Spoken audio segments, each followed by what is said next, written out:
तो hey guys, आज हम देखने वाले हैं क्लास 10th के इंग्लिश के चैप्टर नंबर 1 को, जो है अ ट्रियम्फ ऑफ सर्जरी। इसके राइटर हैं जेम्स हैरियट, और वह इसमें बताते हैं कि एक बहुत ही अमीर महिला जिनका नाम है मिसेस पम्फेरी, उनका एक छोटा सा डॉग है और उस डॉग का नाम है ट्रिकी। मिसेस पम्फेरी ट्रिकी का बहुत अच्छा देखभाल करती हैं और उसे बहुत ज़्यादा खिलाती पिलाती हैं। एक दिन ट्रिकी बीमार पड़ जाता है, इसलिए वह एक वेटरिनरी डॉक्टर, यानी जो जानवरों को देखने वाले डॉक्टर होते हैं, उनके पास अपॉइंटमेंट लेती हैं। तो यहाँ पे सवाल उठता है कि क्या ट्रिकी को ऑपरेशन करवाना पड़ता है और क्या वह रिकवर हो पाता है या नहीं। तो आइए जानते हैं इस बात को इस चैप्टर में। पूरा चैप्टर डॉक्टर के पॉइंट ऑफ व्यू से है, यानी वही पूरे चीज़ को बता रहे हैं। डॉक्टर यहाँ कहते हैं कि इस पर वो बहुत ज़्यादा चिंता में थे ट्रिकी को लेकर के। वह ड्राइव करके जा रहे होते हैं, तभी स्ट्रीट पर ट्रिकी और उसके मिस्ट्रेस को देखते हैं। ट्रिकी का हुलिया देख करके वो बहुत ज़्यादा शॉक हो जाते हैं, इसलिए एकदम से गाड़ी वहाँ पर रोकते हैं। कि बहुत ही मोटा हो गया था, मानो जैसे किसी सॉसेज में बहुत ज़्यादा मीट भर दिया गया हो और उसके 4 टांग हो। उसकी आंखों की तरफ ये देखते हैं तो उसकी आंख एकदम ही ब्लड शॉट, यानी लाल और रूमी रूमी का अर्थ हुआ वाटर दिखाई पड़ रही थी, और उसका जीभ उसके मुंह के बाहर लटका हुआ था। मिसेस पैम्पेरी हेजिटेट करते हुए कहती हैं कि इसको देख करके लग रहा था मानो इसमें एनर्जी ही नहीं है और यह मेल न्यूट्रिशन से सफ़र कर रहा हो। इसलिए मैंने इसे और माल्ट, कॉड लिवर ऑयल और हॉर्लिक्स रात में देना शुरू कर दिया इसके सोने से पहले, और ज़्यादा कुछ नहीं। डॉक्टर से पूछते हैं कि मैंने आपको कहा था कि इसे कोई भी मीठी चीज़ें नहीं देने के लिए, तो क्या आपने उसे कट किया, यानी मीठी चीज़ें देना छोड़ा। तो इस पर वो कहती हैं कि ट्रिकी बहुत ही कमज़ोर दिख रहा था और अपने आप को इसलिए वो रोक नहीं पाए। ट्रिकी को क्रीम केक्स और चॉकलेट्स बहुत पसंद है, इसलिए अपने आप को मना नहीं कर पाई उसे देने के लिए। डॉक्टर ट्रिकी की तरफ देखते हैं, वो सोच होते हैं कि ट्रिकी का सिर्फ एक ही गलती है, वह है उसका लालच। उसे आप चाहे कभी भी खाना दो, चाहे दिन में या रात में कितनी बार भी दो, वो कभी भी मना नहीं करेगा और खाता रहेगा। डॉक्टर फिर सोचते हैं कि मेरे पूछने पर इन्होंने इतना बताया है, तो आखिर ना जाने और कितनी सारी बातें होंगी जो उन्होंने मुझे अभी तक नहीं बताया है ट्रिकी को लेकर के।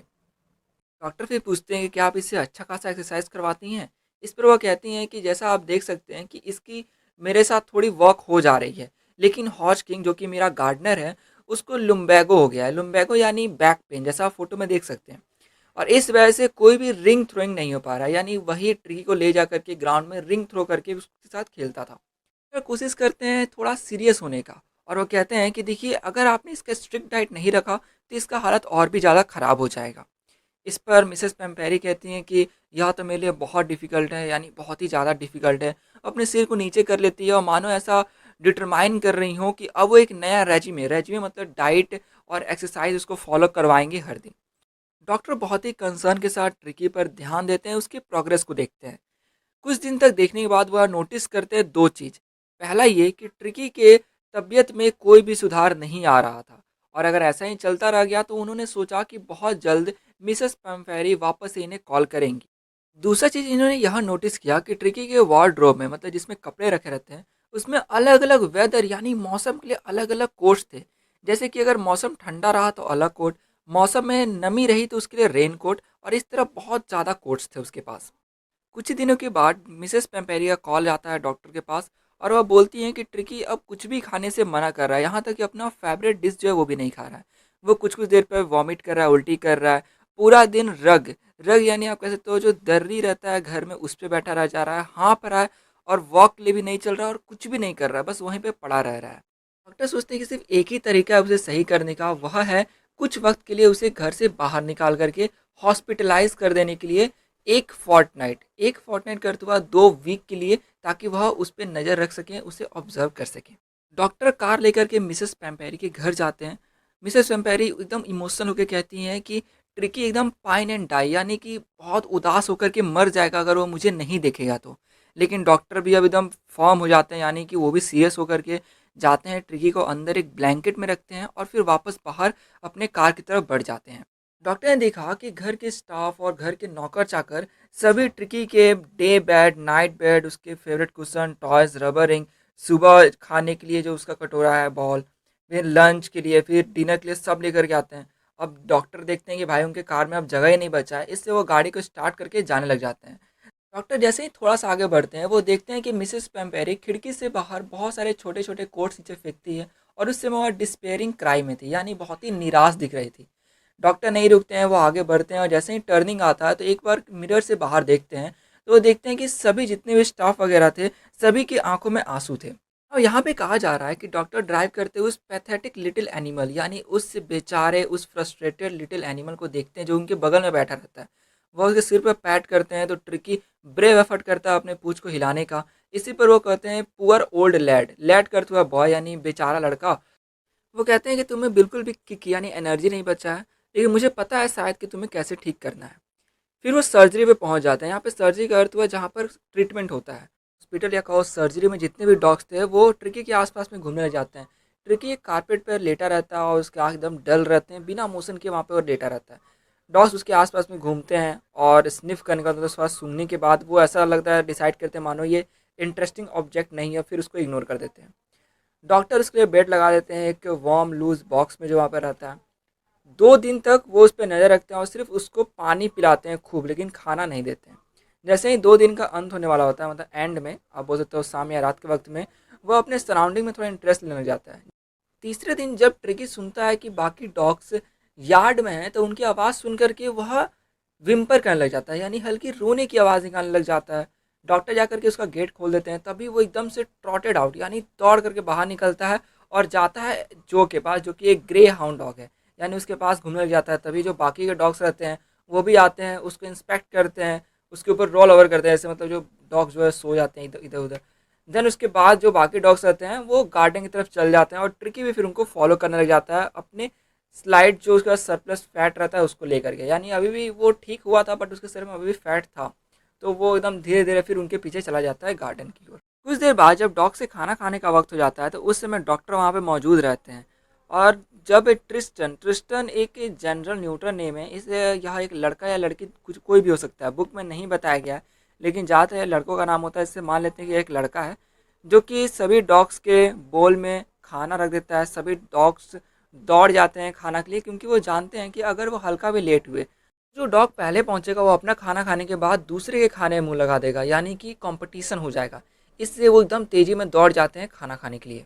जब सभी खाना खा लेते हैं तो ट्रिकी वहाँ पे टहलता हुआ जाता है और उनके कटोरों को चाटने लग जाता है। इसलिए अगले दिन उसके लिए भी एक कटोरा रखा जाता है खाना खाने के लिए। ट्रिकी उस गैंग का एक एक्सेप्टेड मेंबर बन गया था और सभी एक दूसरे के बीच में बहुत खेला करते थे। देखकर लगता था जैसे एक सिल्की ऑब्जेक्ट है उस सैगी क्रू में। यानी इस ट्रिकी के बाल बहुत ही सिल्की थे, लेकिन बाकी सारे जो डॉग थे उनके बाल बहुत ही सैगी, रफ या खुरदुरा आप कह सकते हो। सभी एकदम जब भी खाने का वक्त होता तो टाइगर की तरह मानो लड़ते थे, और जैसे ही रात होता तो वो लोग जो ओल्ड हैन हाउस था उसमें चले जाते और उसमें चूहे मारा करते थे।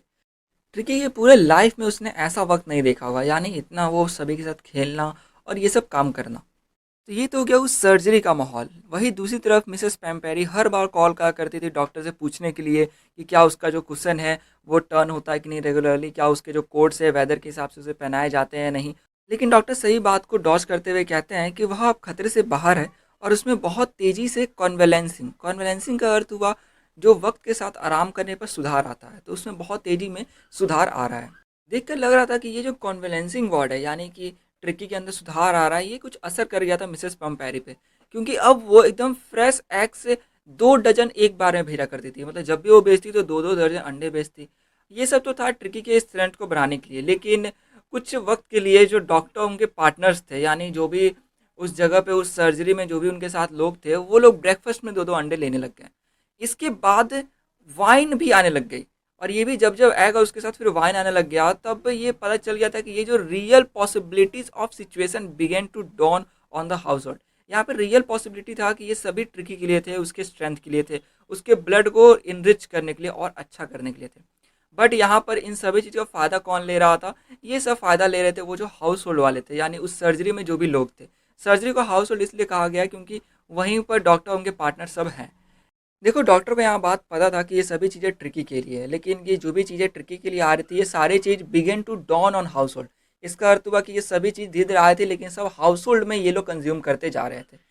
जब ब्रांडी आने लग गया तो इन्हें तो विश्वास ही नहीं हो रहा था, क्योंकि ब्रांडी भी ट्रिकी के लिए ही था। लेकिन बट ये कहते हैं कि for a few nights the fine spirit was rolled around. Fine spirit कहा गया है ब्रांडी को क्योंकि ब्रांडी बहुत ही फाइन क्वालिटी का अल्कोहल है। वो कहते हैं कि वो और रोल्ड अराउंड मीन्स वहाँ पे आया उनके पास। देन इनहेल का अर्थ हुआ कि उसे कंज्यूम करना, और रेवरेंटली ड्रंक, रेवरेंटली का अर्थ होता है कि आदर के साथ उसको पी जाना, तो ड्रंक करना। देन ये कहते हैं कि ये तो पूरा मतलब मानो दिल खोल करके सुबह अंडे खाते थे, दोपहर के वक्त में वो वाइन पिया करते थे और रात में खाने के बाद वो ब्रांडी पिया करते थे। और इस तरह इनका दिन शुरू और ख़त्म होता था। अब इनका बहुत ही गहरा डिज़ायर हो गया, यानी टेम्पटेशन हो गया कि यह ट्रिकी को परमानेंट गेस्ट बना ले। लेकिन ये जानते थे कि मिसेस पम्फेरी बहुत ही ज़्यादा सफ़र कर रही हैं, इसलिए जैसे ही एक फोर्टनाइट बीतता है, यानी 2 वीक बीतते हैं, वह कंपेल्ड हो जाते हैं, यानी मजबूर हो जाते हैं और कॉल कर देते हैं कि जो डॉग है वो ठीक हो चुका है। और 30 मिनट के अंदर एक 30 फीट लंबी ब्लैक कार आ जाती है बाहर उनके सर्जरी के। और एक शॉफर शॉफर मतलब होता है ड्राइवर, वह गेट को खोलता है। इसके अंदर मिसेस पेम्पेरी बैठी रहती है, वो पूरी खोई सी रहती हैं। वो अपने हाथों को जोर से दबाए रखती हैं और फिर पूछती हैं डॉक्टर से कि मिस्टर हैरियट, क्या आप सच बोल रहे हैं, वो ठीक हो चुका है? तो डॉक्टर कहते हैं कि हाँ वो ठीक है, आपको कार से बाहर आने की जरूरत नहीं है, मैं जा करके लेके आता हूँ। फिर वो जाते हैं गार्डन में जहाँ पे बहुत सारे डॉग्स रहते हैं, उसी बीच ट्रिकी भी रहता है। 2 सप्ताह बीत चुके थे, ट्रिकी बहुत ही ट्रांसफॉर्म हो गया था, एक लीथ लीथ का अर्थ हुआ कि बहुत ही फ्लेक्सिबल बॉडी उसका हो गया था, हार्ड मसल हो गया था। और उसका चेस्ट अब धरती पर टच नहीं होता है, यानी उसका फैट भी खत्म हो चुका है। डॉक्टर उसको उठाते हैं और उसको लेकर के जाते हैं। जैसे ही वो पैसे में पहुंचते हैं तो वहाँ से दिख रहा होता है वो गाड़ी जिसमें जो शॉफर है यानी ड्राइवर है, वो गेट को अभी भी खुला रखा होता है। ट्रिकी मिसेस पेम्पेरी को जैसे ही देखता है वो इनके आर्म्स में से कूद कर जाता है, मिसेस पेम्पेरी के गोद में बैठ जाता है। उसके बाद एकदम से मिसेस पेम्पेरी थोड़ा चौंक जाती है, लेकिन फिर अपने आप को डिफेंड करने लग जाती है। जैसा कि हम जान रहे हैं कि जैसे ही डॉग जाते हैं वो पूरा यहाँ वहाँ घूमने लग जाते हैं, फेस चाटने लग जाते हैं और भौंकने लग जाते हैं। अब इस एक्साइटमेंट में जो सॉफर था ड्राइवर था, वो जाता है, बैट्स कुशन टॉयज जो भी उसके थे वो सब लेकर के आता है। वो यूज़ बिल्कुल भी नहीं हुए थे, डॉक्टर यहाँ पे बताते हैं। फिर गाड़ी आगे जाने लग जाता है। जैसे ही गाड़ी थोड़ा आगे जाता है तो वो अपने विंडो से हल्का बाहर देखती हैं, उनके आंखों में आंसू रहता है और उनके लिप्स ट्रैम्बल कर रहे होते हैं, कांप रहे होते हैं। और वो कहती है कि ओ मिस्टर हैरियट, थोड़ा क्राई करते हुए हल्का, कि मैं आपको कैसे शुक्रिया अदा आपका कैसे करूं। यह एक सर्जरी की जीत है, यानी जो भी वो कर रहे थे, परफॉर्म कर रहे थे उसके ट्रीटमेंट के लिए, उसकी जीत है, यानी ट्रीटमेंट सक्सेसफुल रहा। तो ये था पूरा इस कहानी में। जैसा आप देख सकते हैं ये थोड़ा फनी स्टोरी भी था एक पॉइंट ऑफ व्यू से देखा जाए तो इस वीडियो में सिर्फ इतना ही। आशा करो वीडियो अच्छी लगी हो। वीडियो अच्छी लगी तो प्लीज़ लाइक कर दे, कोई भी दिक्कत हो तो कमेंट कर दें और अपना अच्छा पार्ट जो आपको लगा इस पूरे कहानी में वो जरूर बताएं। तो इस वीडियो में सिर्फ इतना ही, मिलते हैं हम नेक्स्ट चैप्टर के वीडियो में।